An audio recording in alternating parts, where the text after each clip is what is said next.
Some of you probably been taught that putting off the false has to do with specific teachings or ideas or concepts. He didn't say any such thing if you read the chapter like we just did. What is the false that he's talking about here? What is the false?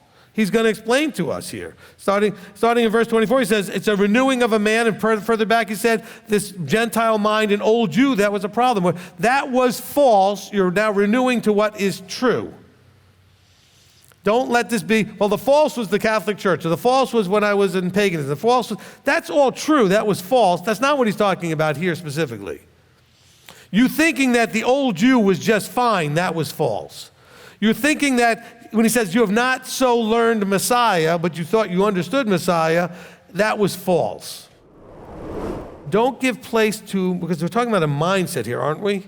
A way of thinking. That's all, right? We're talking about the renewing of the mind and all these other things. What is Hasatan, if we use the Hebrew instead of the English from the Greek here? What does Hasatan mean? The adversary, okay? Satan means adversary. Hasatan is the adversary. He says, do not give place to being in an adversarial mindset.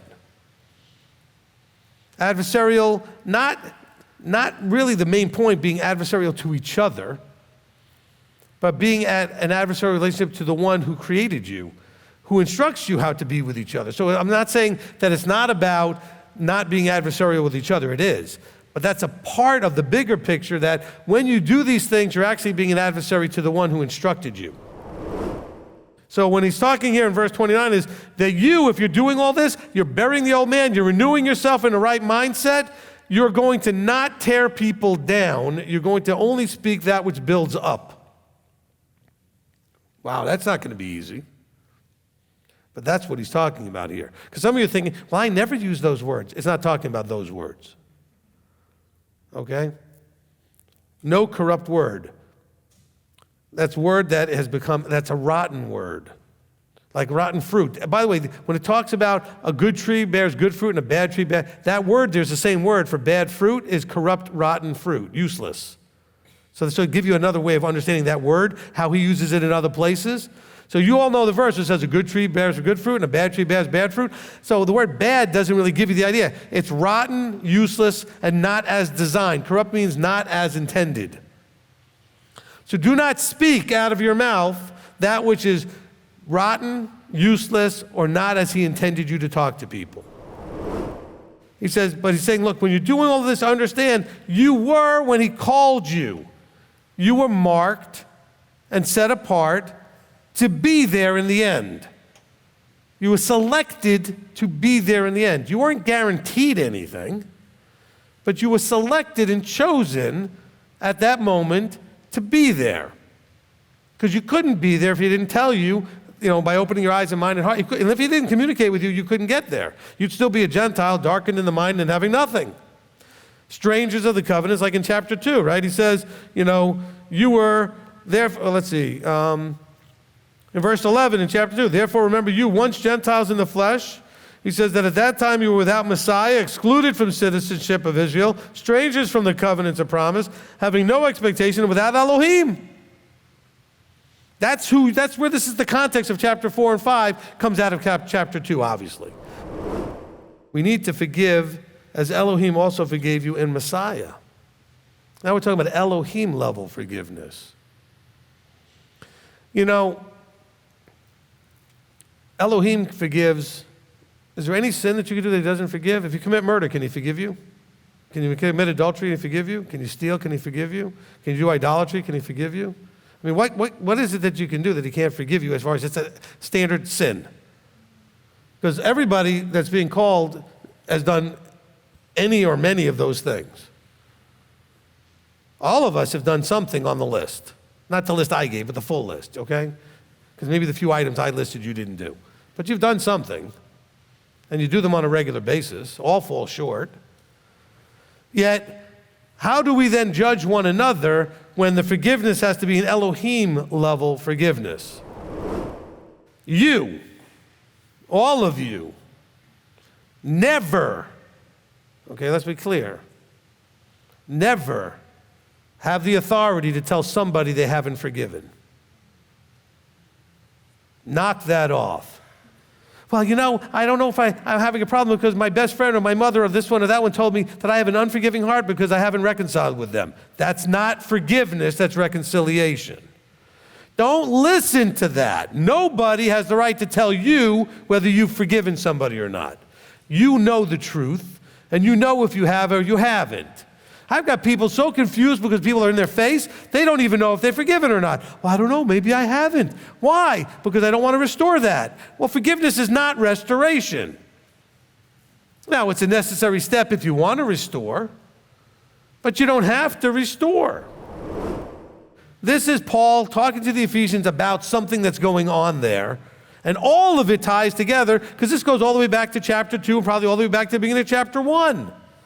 He has a point he's trying to make, and inside of it are lots of other points that are tied together in the big point. What's the big point we're seeing so far? There's two different ways to see everything, and one is your old way, and one is the new way, and when the old way filters into the now, you're getting in trouble. That's the big message. The second little level is, and there are people here to help you do it, these fivefold guys. And how you do this, the third little piece is how you do this with each other. So you got your personal journey of dealing with the old and the new, the old you and the new you. Then that journey interacts with other people, so how to do that correctly. And you've got people to help you. That's the summary of the first 4 chapters here. Imitate Elohim. How do I do that? Well, Yeshua said, if you've seen me, you've seen the Father. And the disciples are, if you've seen us, you've seen Messiah. Paul says, imitate me as I imitate Messiah. Not right here, but in other places. He says, imitate me as I imitate Messiah. He says, become then imitators of Elohim. Elohim tells us what it looks like to be him. We have a part of the book that tells us what to do, and another part where we actually see Yeshua doing things, so we see what it looks like. We also see people successfully applying their covenantal walk, and other people not so successfully doing it. And we can almost always, not saying it's not always there, it's always there, but we almost always can see where the corruption caused the problem. Sometimes we're not always clear what went sideways, but most of the time we can see where somebody corrupted some idea, some thought, something they were supposed to do, they started doing it in a whole different, twisted, wrong way, and it went south, it went sideways, whatever word. I like the word sideways because I think about the straight path, and when you go sideways, you're off the path. He says, Yeshua gave himself for us, but as a gift and an offering to Elohim. Because it's Elohim's good pleasure to have us have eternal life and to make it into the kingdom, etc. And Yeshua did this because it was going to make his Father happy, in addition to making us happy, but primarily because it's what his Father wanted.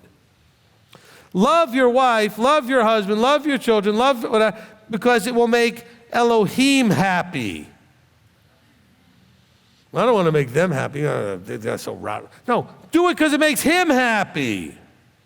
It's the metaphor that's sweet. It smells good. It puts when you smell something that's really great, that's sweet smelling fragrance. I don't care if it's a food or a flower, whatever it is, that just makes you go, that's just good. It just makes you happy and it makes you feel good. That's what he's saying. It's a sweet, pleasurable sensation or fragrance to Elohim when you give a Messiah-like gift of love. The impact at the end is, because we need to know, he says, he says, this you should know that no one who does these things has an inheritance with Elohim. Wow. So it's not just that you're doing something like someone saying, well, you have a dirty mouth or this or that. It's the causing of harm, the treating someone in a wrong way, the inconsiderate behavior towards someone else, rudeness. That's hopefully what we understand. Are we understanding this?